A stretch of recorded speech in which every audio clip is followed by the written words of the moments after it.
地的耶和華而來，他必不叫你的腳搖動，保護你的必不打盹，保護以色列的也不打盹，也不睡覺，保護你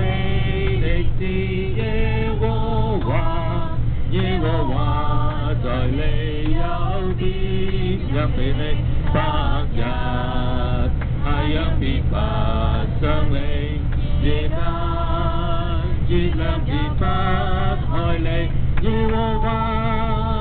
要保護你，免受一切的災害，他要保護你的性命，你卻未有，耶和華要保護你，從今時直到永